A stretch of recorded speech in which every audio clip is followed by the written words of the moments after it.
I have heard many YouTube gurus pitch many business ideas before, and most of them felt like a huge time sink with an uncertain outcome. This video is different. There are 3 ideas in it that I have not seen anywhere else yet. And the ideas presented here have some true potential for deciding how to start a side business. I do not agree with some of the logic Codie is using, but we will get to it a bit later. For now, let's just watch.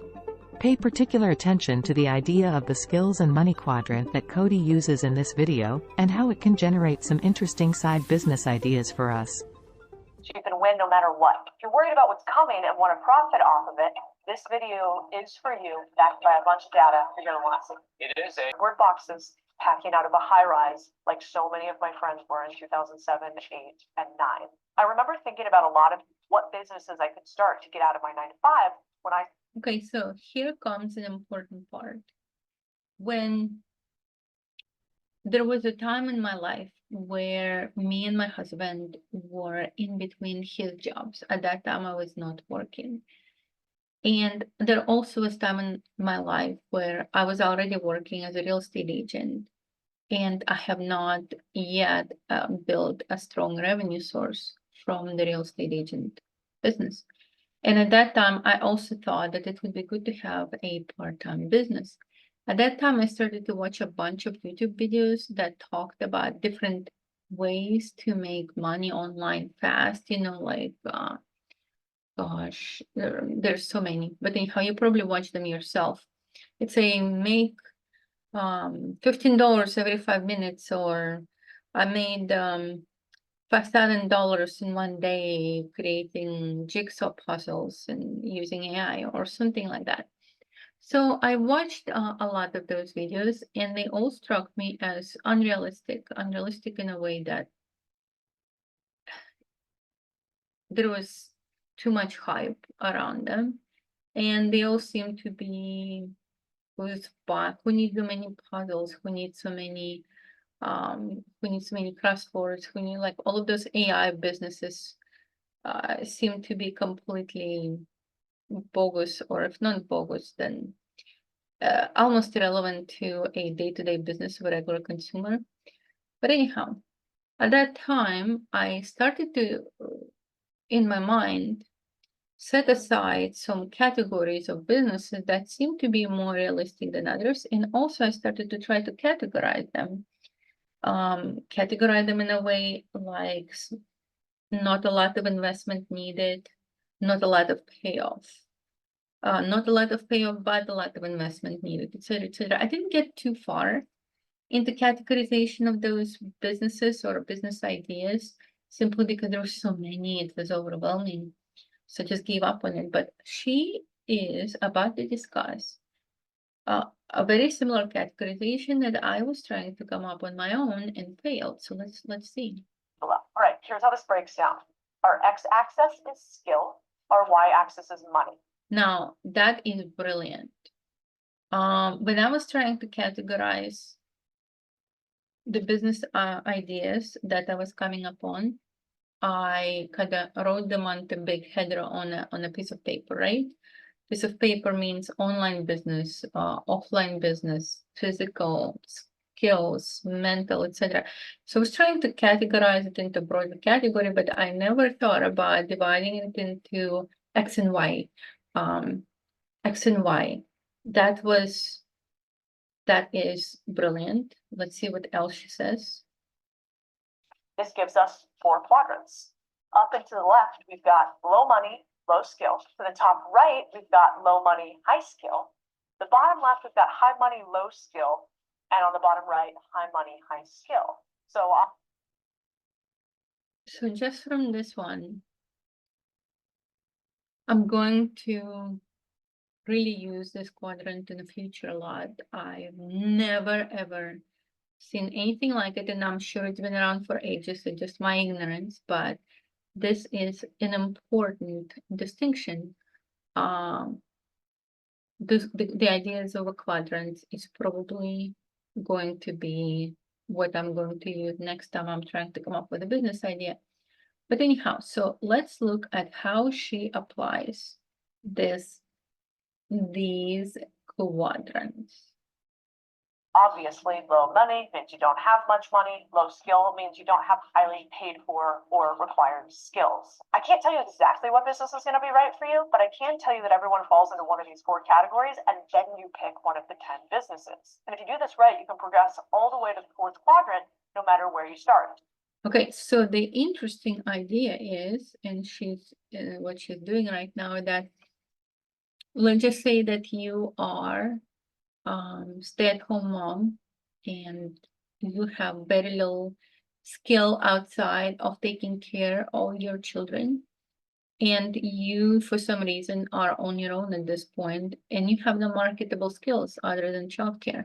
So what she's saying, and this is where the brilliancy of this is, if somebody asked me before I watched this video, would it be possible for a stay-at-home mom who, due to divorce or whatever, found herself trying to build a business, would it be possible for her to go from being a stay-at-home mom to owning a sophisticated business? I would tell her possibilities there, but extremely slim. However, what she is creating is an actual roadmap, is an actual pathway where that kind of a progression is completely within a human lifetime to perform, going from low skill and low investment to a higher and higher progression of skill and investment. This alone, I don't know much about this lady. Today was the first time I bumped into one of her videos, was one of my suggested videos. Low skill. But right, this alone makes me want to subscribe to this channel. Low money, high skill. The bottom left, we've got high money, low skill. And on the bottom right, high money, high skill. Okay, so we've seen that. And now let's see how she applies it to real world scenarios. Says you can scale. For instance, Okay, sorry, we skipped. I can't tell you exactly what business is going to be right for you, but I can into one of these 4 categories, and then you pick one of the 10 businesses. And if you do this right, you can progress all the way to the 4th quadrant, no matter where you start. So let's dive in to the 1st quadrant. Low money, low skill. This is where I would start if I was you. And it is called a service business, but a specific type of service business, a service business that can scale. We're going to break down exactly what that means. 4 companies I like in service-based businesses: auto detailing, power washing, landscaping companies, all variations of cleaning companies. Here's what a service business is overall, because definitions matter. Things where you are providing not a product to a person, but a service that is really just time traded in a particular segment that is not the user's time. Alrighty, so this is another important thing. When I was broke, I'm actually still broke, but let's just say I was more broke. And at that time, I did not have my IT certification. At that time, I did not. And even now, when I do have my IT certification and my insurance license and my real estate license, there were times when I really, really needed extra income. And at that time, it occurred to me that some of my friends were doing cleaning houses, doing landscaping business, helping out, on construction, and those jobs paid well, and I was tempted to look into them. The only thing that stopped me is that I had this strange thought that I did not want to go into trades. Trades means what she's talking about. You trade your time for your money. And at that time, the mistake in my thinking was that that would not scale. What do I mean by not being able to scale is the moment that I stop cleaning a house, my income stops and I have to start everything from the beginning at the next house and the next house and the next house, which means there was no way to make money. Let's just say I made $10 per hour on house A. There was no way for me to make money $20 per hour half a year later on house B because people wouldn't be just paying more for the same service. So at that time, I thought that this is a dead end job or dead end gig because you cannot scale it up, meaning you cannot increase the amount of money you're charging for your services, not too much. And it's very hard to scale sideways, means there is no way, there's no easy way for me to multiply my time. So even though I might be able to clean 2 houses or 3 houses per day, can I clean 25 houses per day personally? And if not, then it was a dead end job from both directions. So at that time, when I looked at it, I decided against it. And this is very interesting to me that she believes it is not a dead end job and that it is scalable. So let's see how she suggests we can scale it. Start a service business for a few reasons. Low cost, they don't cost you much to start. You can have higher margins if you're actually running the business. I actually observed that some of my friends were cleaning homes. So the only supplies that my friends brought with them were a few spray bottles with cleaning fluid, a vacuum cleaner, a broom, and a mop. That was it, right? Something that they already had at their home. They just grabbed it from their own home and they brought it with them. So other than gas, and of course, childcare services if they had children, there was really no cost to running this business. It was almost pure profit.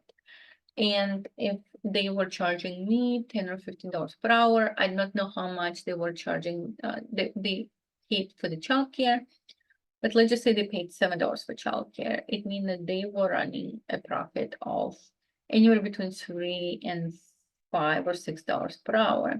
So it's a pretty good margin actually, but let's continue to what? Finally, it means you're easier to start. Finding clients is easier than most other businesses, and you can scale. For instance, you can start, I would say, more than 20 to 30 service businesses for less than $500. I have multiple friends that started an 8-figure, eventually, cleaning business that cleaned windows for $500. What did they actually need to do their first job? They needed rags, they needed cleaning solution, they borrowed a ladder, they needed a truck that they also borrowed, they needed some window wipers, and they needed somebody to say yes. Let's get specific on what are good margins. 30% at least, but you could have upwards of 80% if you're the owner and you run the business. The second reason this type of business is interesting is because of low failure risk. Your only cost is your labor. If you decide to scale up this business, you have low inventory, not a ton of big expenses, and no shipping expectations. The risk of bankruptcy is actually quite small. You don't have shipping or supply chain. E-commerce companies.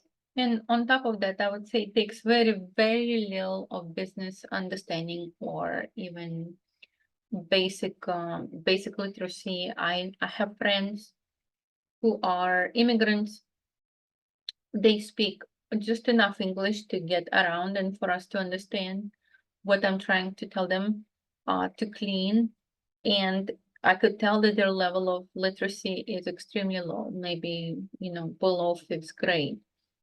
Nevertheless, they clean great, and I pay them just as much as I would pay somebody with a PhD who cleaned my house the same way. So I can kind of see how the barrier to entry and the ability of just anybody, literally anybody, even if this person didn't know how to write and read, to be able to start a business like that, I can see that to be an important part of an attraction. For instance, are not my jam 9 times out of 10. Too expensive, order values are high. You actually buy something before you can sell it. So you have to have a lot of guessing and make sure that you're right. The other thing is lots of oversaturation and competition with China. None of these problems exist when you're mowing people's lawns. You do not have to proactively pay for it out of pocket. Now, B2B options are interesting because you can go and you can charge somebody $50 to mow a standard lawn in Austin, Texas, or you can get a contract with a commercial building and they could pay you $5,000 every month for you to mow the lawn 2 times a month. And guess what? Those contracts pay up front. You get money before you provide the service. The other thing is these typically will not require you to be experts or licensed, which is great. I don't know about you, but I haven't gotten around to getting my journeyman's license. So unless you're doing something more complex like plumbing or HVAC, You do not need a license typically to do things like mow lawns or clean houses. Finding clients is much easier. Why? You live next to them. Okay, so she goes into how to find clients through door knocking and, direct mail and word of mouth. That's great. So let's jump to the next one. So I actually agree with her. Now, let's see how she plans to scale it, because it's one thing to be able to clean 3 houses a day and make, let's just say, $300 per day and call it a day. But I can make $300 per day with a lot less effort somewhere else. So let's see how we can scale it. Okay, so let's see. You could make an odd 100 every now and then through service jobs, for sure. But that's you being an employee again, which is with an opportunity to get laid off. Or which is why I did not consider it to be a valuable proposition, because instead of being a business owner and owning a business asset, you are actually an employee, and only instead of having one boss, you had, let's just say, if I had 3 houses to clean, I had 3 bosses that day. And also, if one of those bosses canceled, then here goes part of my salary. It was not guaranteed. Let's see how she's going to scale it. You could build it into a real business that functions without you and exceeds your current salary.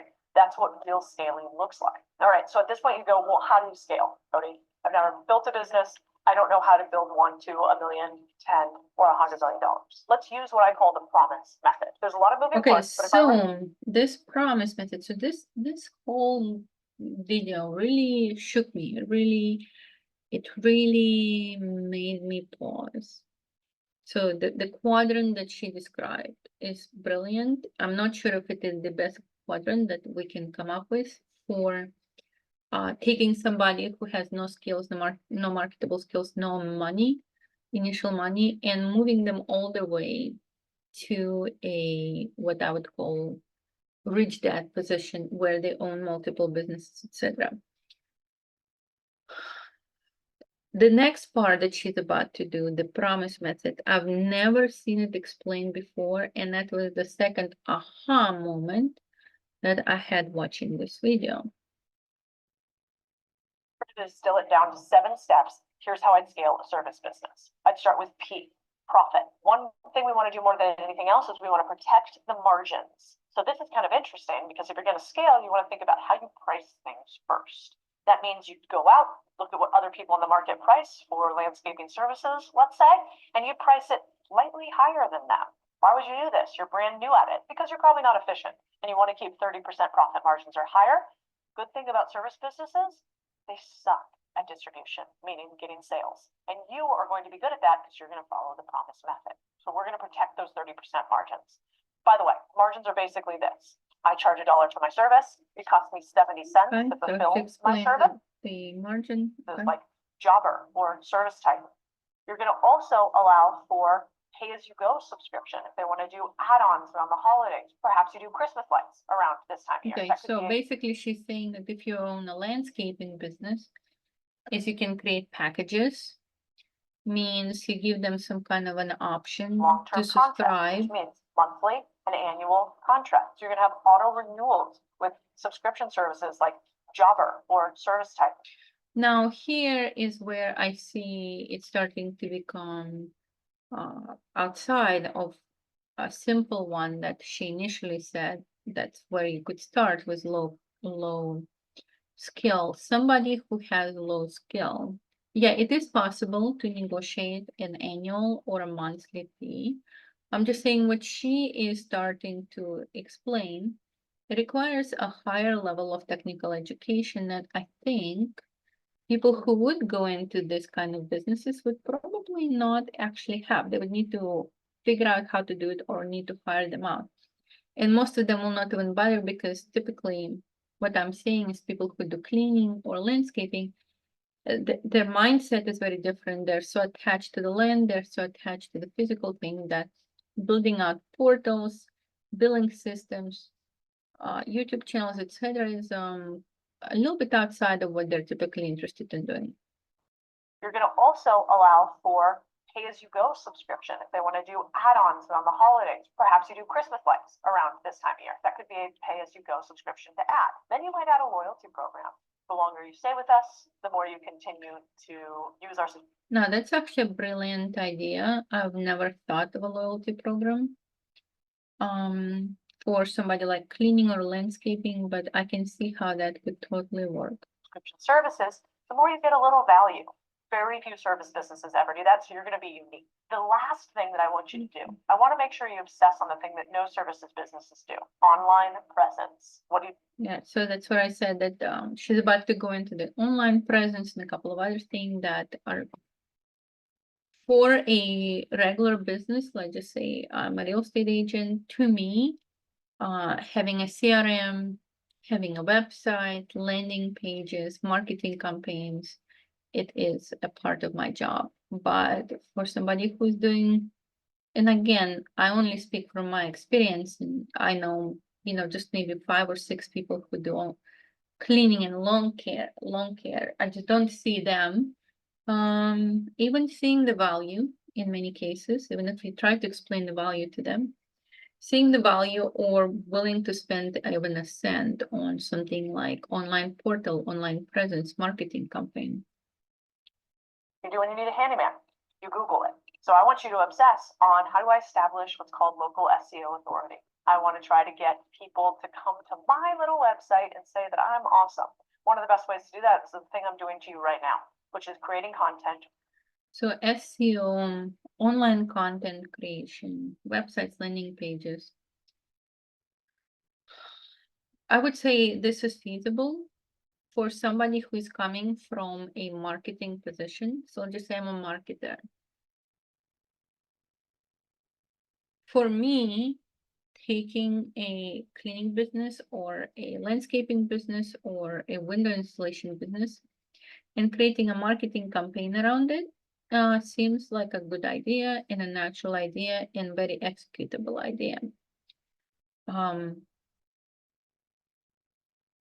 What she's saying is that, yes, you can have low skill when you're starting out, but then if you merge this low skill job with a little bit of a higher end add-ons, the one that I just mentioned, you stand out from competition, and this is how you scale.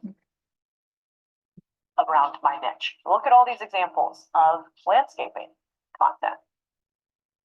1% of their current clients from referrals, which is crazy because we so the referral business, okay. Follow up immediately afterwards. Telling me 1 or 2 other people we could reach out to?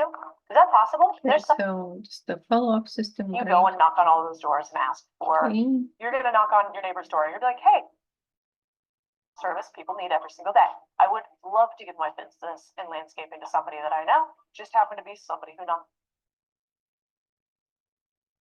Less than 3.5 stars. 58% of consumer link, we've put it all together in one document for you. This is a super simplified version. If you want to see me apply this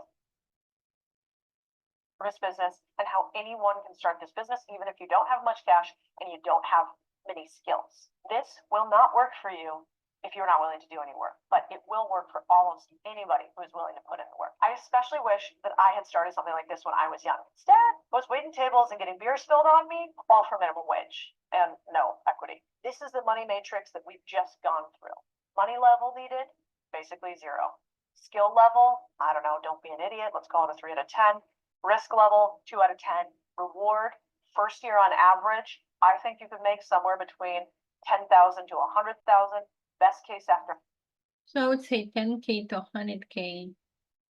I'm not sure what she means by 100K. Is she talking about gross, which means your total money received in your pocket, or net, which is what is left, your pure profit, after the expenses for the supplies, equipment, childcare, gasoline, insurance needed on your vehicle, additional insurance needed on your vehicle, and whatever other expenses that you have. On top of that, if you're trying to scale, then you probably have contractors who are also working for you. So I'm not sure if she's talking about gross total or net, the leftover profit, But okay, we'll just take credit for word that you can make 100K net from this business. You would need to work a lot of hours to do that. There are several years, millions, lots of examples of companies that do this. Time commitment, 8 out of 10. It's going to take up a lot of time, at least until you make enough money to. So what she is also bringing up is that, yes, it is manual labor, yes. With some extent, it can grow horizontally, which means it can scale. You can hire employees, you can start becoming the crew chief or the crew manager, etc., etc. And that what she's saying is that after a few years, you could actually sell this company and cash out. Now, I've never considered that, never. That is actually an interesting idea. Hire the person who's going to take over for us. Quadrant 2, where we're going now, you need a specialized skill that you can sell. Nice thing about skills, you can learn them even if you're broke. The internet's a wonderful thing. You could also subscribe to our channel and you could learn a lot more of these skills. So maybe hit that button. If you already know everything about a high skill service, this quadrant is all about learning how to sell it. Or better yet, turn that service into a product. This is a gold mine, guys. Second quadrant, high skill, low money. There are 3 buckets for these types of businesses: consultant, productized service, product as a service. Let's talk about the 3 types. Consultants, what are they? There's somebody who has a Okay, so consultant. So basically, you would be. If you don't have those things, you become one. GLG, get intro. When you look at those 3 steps, you don't have sufficient skills. So I would say that for many people who maybe have been laid off from some kind of an office position, let's just say that you've been an accountant, you've been a product manager, you've been an engineer, you have been a developer, you have been a visual designer, and you've been laid off from your main position. What she's saying is that, yes, you can go to places like Fiverr and Upwork and basically advertise yourself as a product. Yes, you can. To that, I would argue that unfortunately, we're all, at least I am, from the United States, and most people whom this video is targeted to are also probably from the United States. The problem with marketing yourself as a service on places like Fiverr and Upwork is that you'll be in neck and neck competition, or hopefully neck and neck, probably not even neck and neck competition with people from Philippines and Dubai and Nigeria, and places where cost of labor is significantly low. So what you would expect to get paid in the United States by United States standards, on Fiverr, you're going to be facing competition from people who are charging 10 times less than you would want to charge for the same service, because the cost of living in the country that they live in is extremely low. So I would kind of say that this quadrant is kind of A to me, but okay, let's see what she has to say. But if somebody on there is searching for you, you already have your price tag associated with consulting. If I was going to start a consulting business, I would start on one of these platforms. In fact, I did. I used GLG back in the day. I would probably also use Intro now. The platforms aren't ideal because they take a cut. Risk-based business. This is you building your lead list, and your lead list is comprised of the people that you already know and perhaps the clients that you're already working with in your employee payroll. He decided he would create a design as a subscription. Think of it as Netflix. You pay a subscription fee, but instead of unlimited movies, you get to make unlimited graphic design requests. Okay. Again, to me, that's a weak example. So let's just say that I'm an engineer, I'm an interior designer, I am an accountant, I'm a CPA, I am, you name it. Maybe I'm a child educator. How do you create that subscription as a service? Can you create an interior design subscription as a service? Can you create a civil engineer subscription as a service? Maybe you can. Is it common? Is it usual to do that? I don't know. Maybe it is. But the point is that it's definitely levels and levels and levels more complicated than being able to do quadrant one, number one.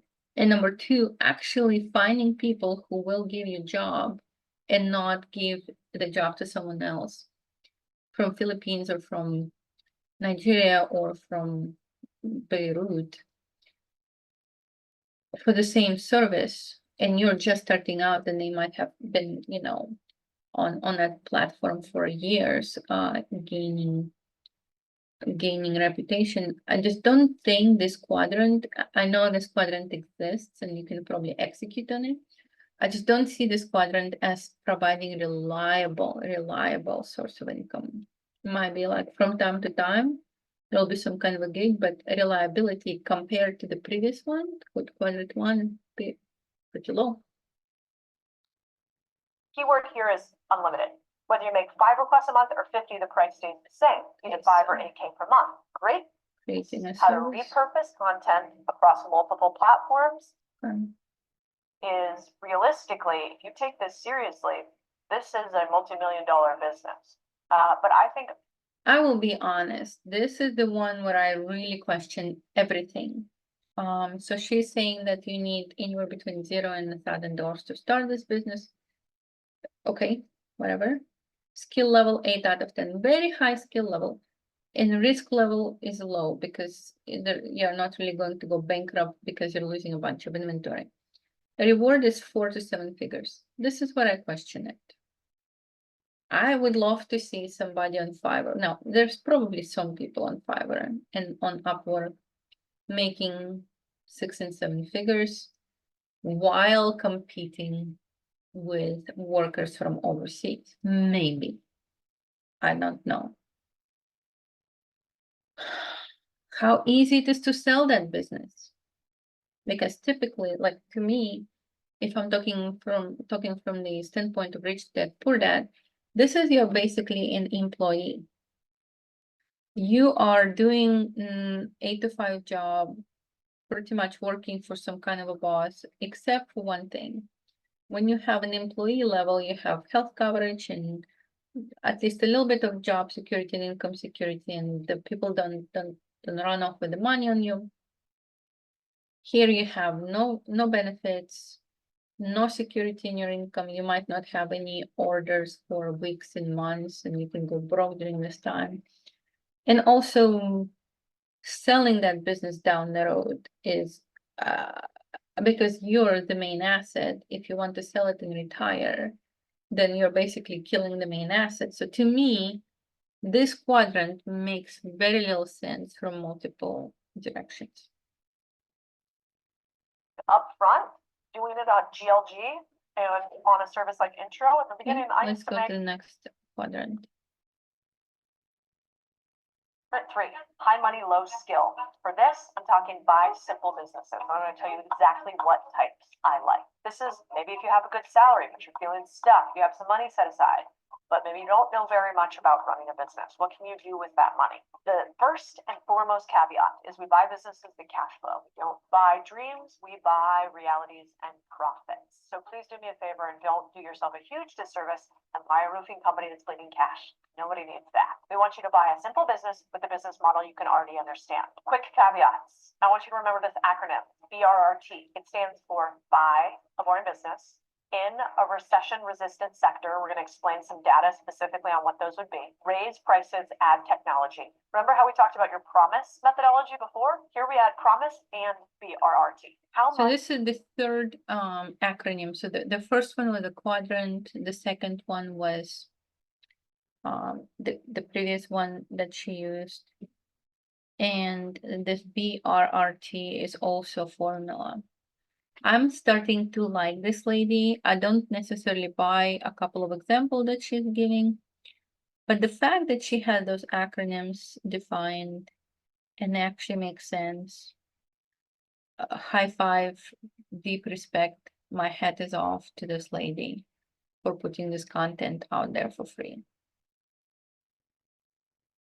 Do you need to buy a business? Well, you could do it for 0 But in reality, many deals are going to need a mix of your money, other people's money, plus some cash. So in my mind, this really starts to make sense right around you having $25, $50, $100,000 at least that you're willing to put on the line for a business. There's tons of caveats on how to do this correctly or not.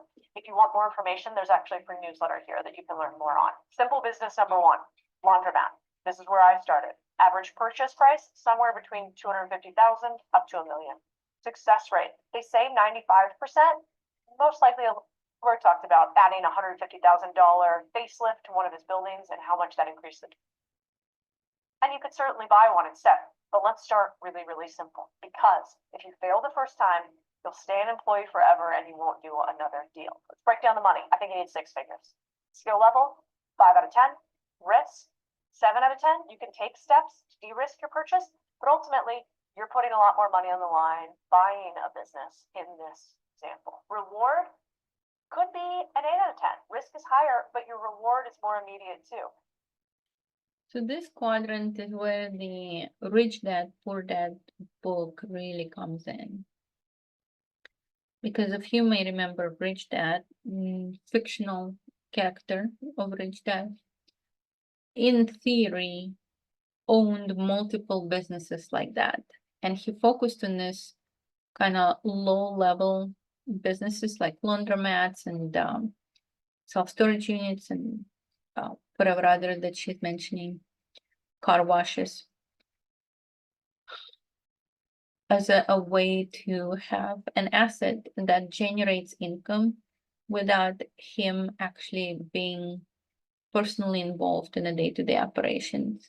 He would normally have a manager who manages a specific business. So this is the Rich Dad, Poor Dad level type of quadrant. And I do not argue with any of the things that she's proposing. I do think it will take good $250,000, $300,000, $400,000 to get in. If you're doing it on your own, of course, less if you're trying to split that with somebody else. Skill level, I do agree that it needs at least 5 out of 10 because you can take any business and you can run it into the ground, or you can take almost any failing business and you can revive it and you can make it profitable.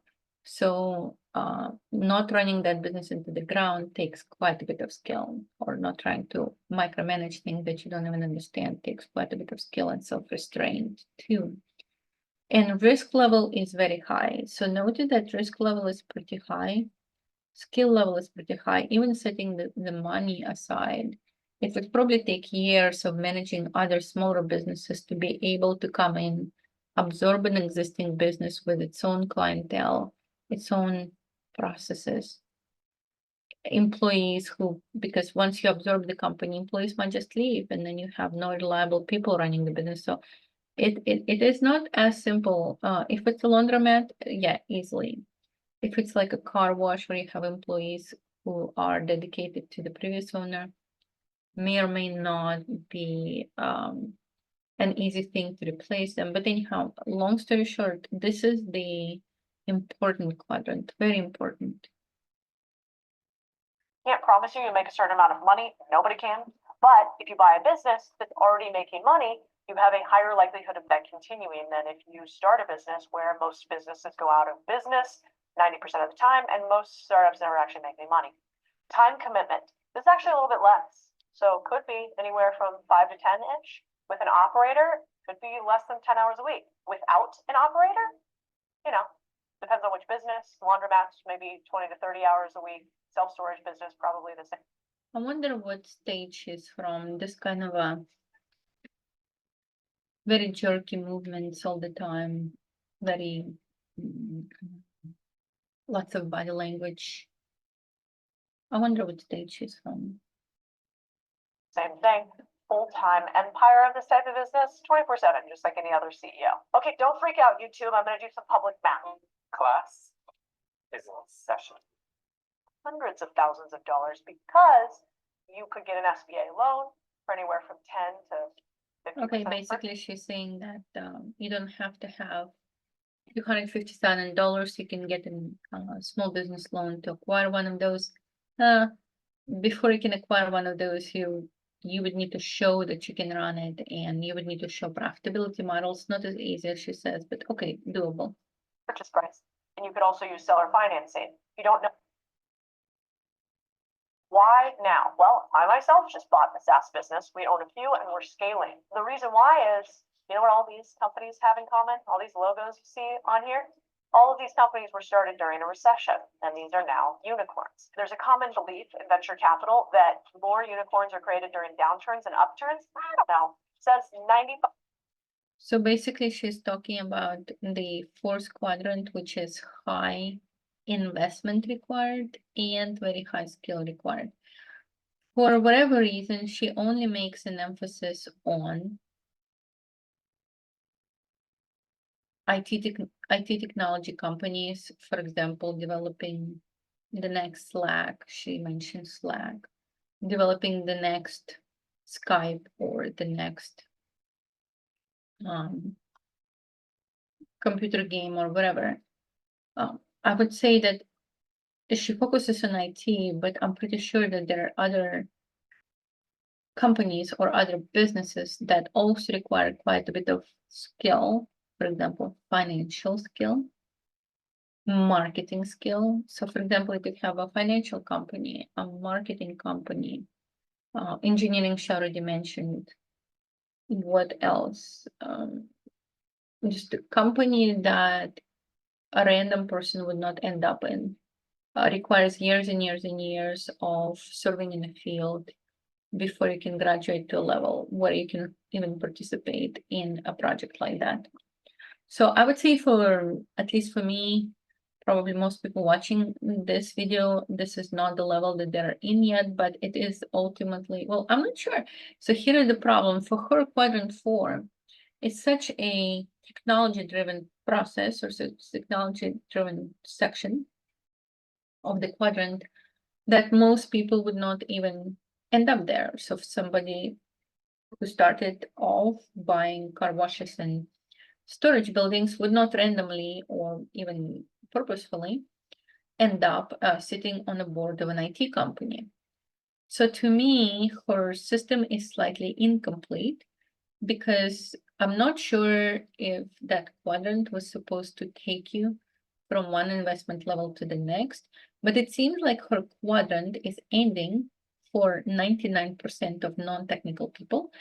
Her system of quadrants is ending on quadrant 4, means that beyond acquiring businesses like financial, car washes and self-storage buildings, there is really no other place for these individuals, those business owners, to grow into, because quadrant 4 is occupied by engineers and software developers. So I would say the flow of her system, of her quadrant, is that people who are engineers and software developers, they really have no place to start in her quadrant. It is unlikely that the software developer is going to be pushing lawnmowers or buying laundromats, although they might. So continuity of her quadrants is broken. For the fourth quadrant, the fourth quadrant is the most problematic. If I was to take her system, I would redo this. And how would I redo it is I would, so quadrant 3 was us buying properties, etc. Quadrant 4 for me would be elevation of the financial education rather than the technology education, elevation of ability to network among other business people, and ability to form joint ventures, ability to basically become less and less involved personally in day-to-day running of the business and becoming more like equity holders in different corporations that now generate wealth outside of their day-to-day activities. This would what I would make my fourth quadrant. But let's just see what she says. Hiring and bootstrap a company is totally fine. Then over here on the right, we've got VC money drying up, downward pressure, huge tech layoffs. And when that happens, you can see from, let's say, the first part of this year to 2019, we basically lost $182 million in funding during that period.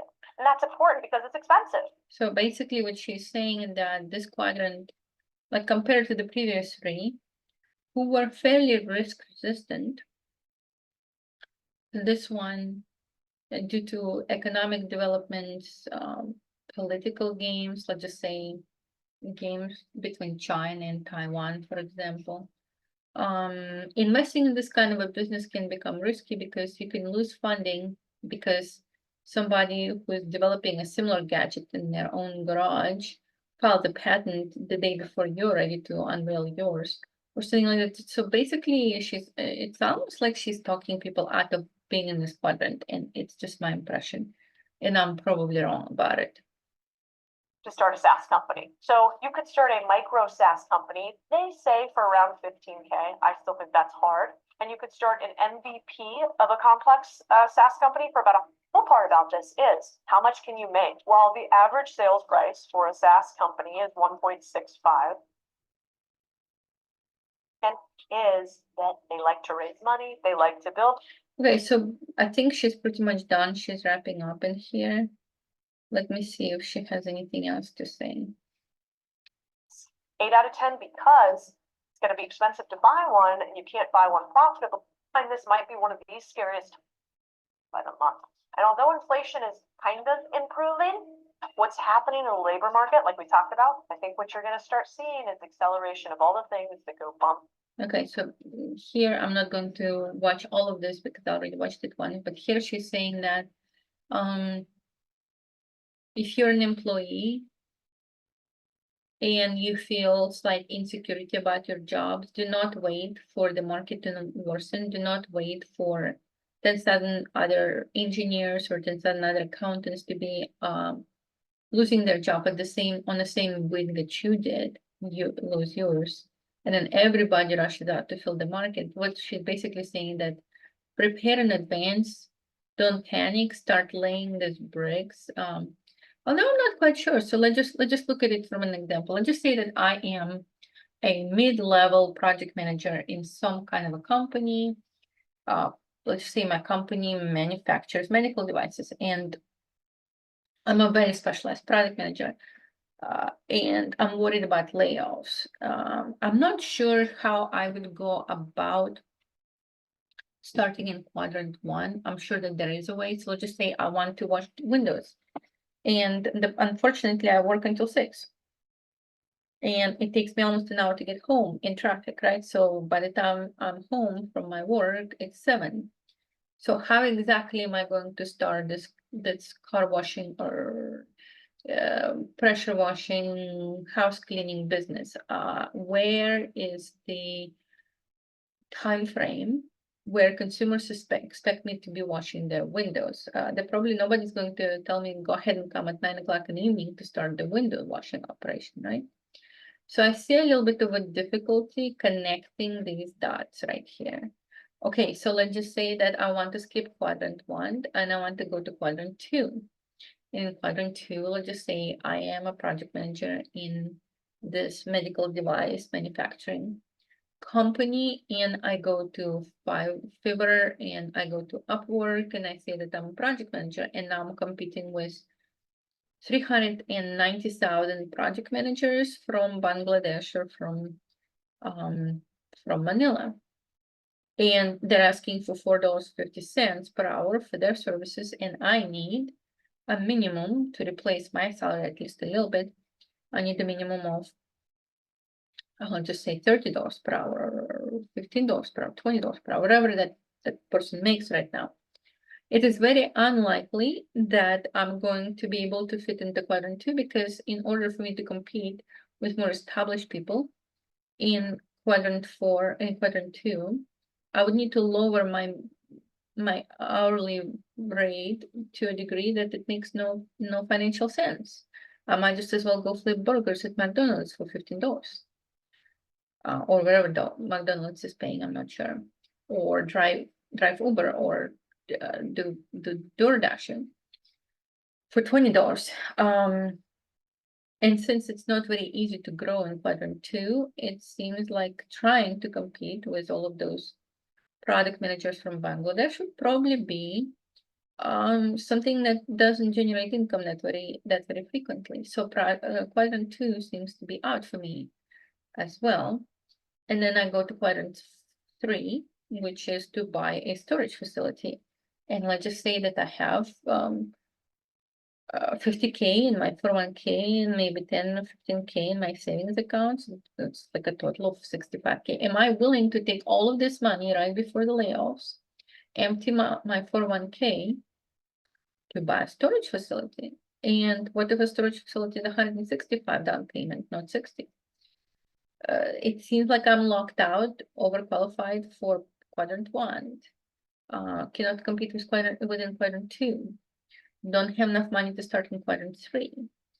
The only thing that's left is quadrant 4, which is the most risky and the most expensive. So to me, these quadrants look like a good idea, but if you take somebody who is still employed in a 9-to-5 job and they're trying to transition and create the soft landing for themselves, who are in the event of being laid off, I do not know how to actually execute her transition that she is advocating. Anyhow, let me know what you guys thought about the video. I thought that the video had 3 main new ideas. It's very rare to come up on a new idea. Most people recycle. Even if I watch 100 videos on how to make more money online in my spare time, most of those ideas will be recycled ideas that you wouldn't be able to tell if you're watching video number 1 or video number 21. They all seem to be talking about the same concepts. This one has three new concepts. The concept number 1 was the quadrant concept. If you were able to find a time to work during daytime where you could start the quadrant 1 and 2, quadrant 1, you could start in quadrant 1, potentially skip quadrant 2, and then save up enough money to go into quadrant 3. So to me, the whole idea, regardless of how to execute it, of having the Y and X axis with skill and money needed to start a business is just important. It's an important for your calculations and important for your own business planning. Okay. Number 2, she had that idea, and I forgot what it was called, but it was like some kind of an acronym, which she used the promise method. Here it is, the promise method, where she shows you how to go about overcoming. And I'm sorry, this started in a video on ad. How to use this promise acronym to actually quickly go from a tiny little bitty startup to a full-blown operation.